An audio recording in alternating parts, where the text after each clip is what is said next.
So what is the history? So this was something that I learned when I was sort of when ASU was starting to dabble in crowdfunding and talk about how we could present this opportunity to our faculty. So it's really not a new concept. So the word crowdfunding or crowdsourcing is the new terminology, but the concept of it is not new. So the Statue of Liberty from 1885, the pedestal almost didn't go up because it was in an economic crisis. There was no funds to support it, and so Pulitzer, who was a major, the Pulitzer Prize, that guy, Joseph Pulitzer, started a campaign to say, everybody who donates, he's going to publish their name with the amount that they gave. And there was over 120 contributions, most of them who gave less than $1. So this is not a new concept. If you think about the community care model, so, farming communities or small towns, when something tragic would happen, somebody's house burned down, or, someone in their family died, they would bond together and sort of take care of each other. And so they would pull resources to sort of do what needed to be done.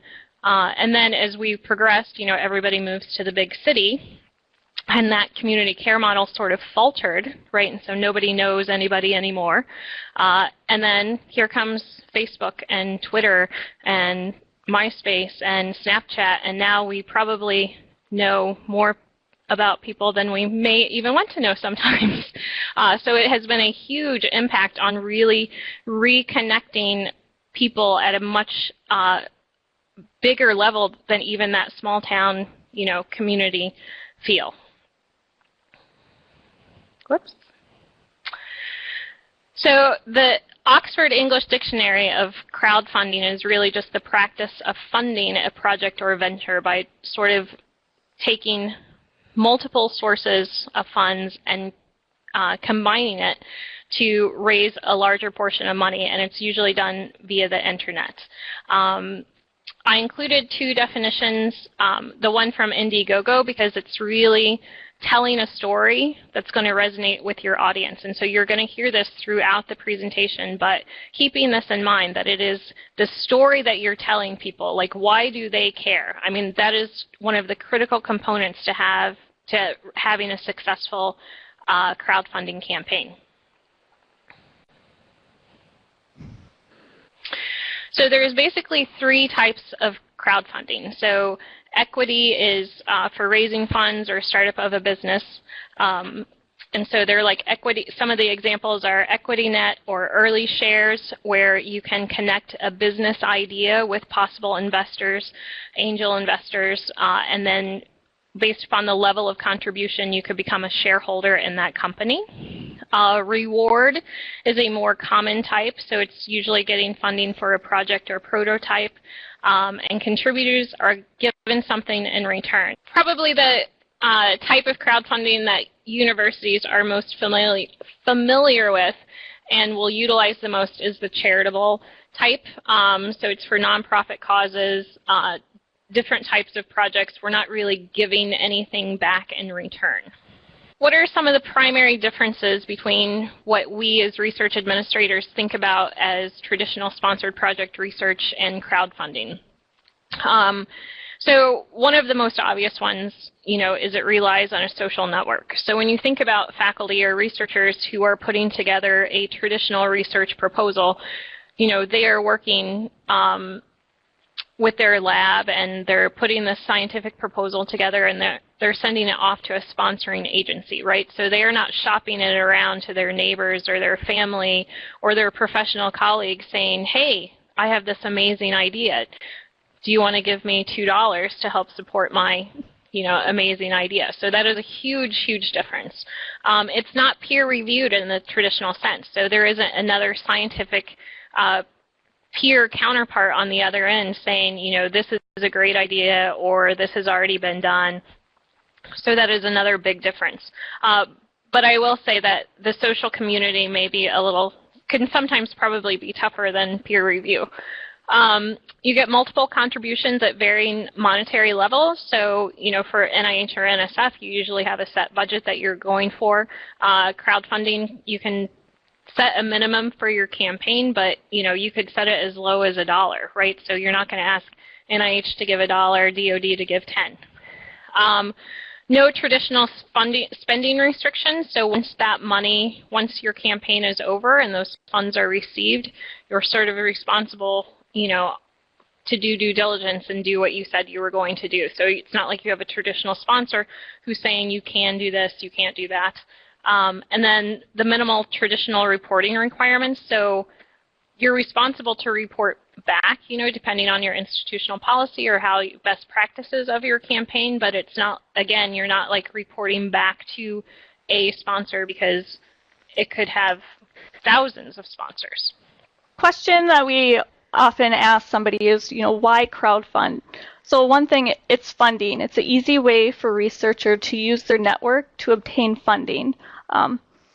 It's kind of a different route that they can take to try to get funds, because not all projects can be funded through traditional means. So a project, might not be able to go through the traditional agency or foundation to get funding, so crowdfunding would be a great way to make up for that.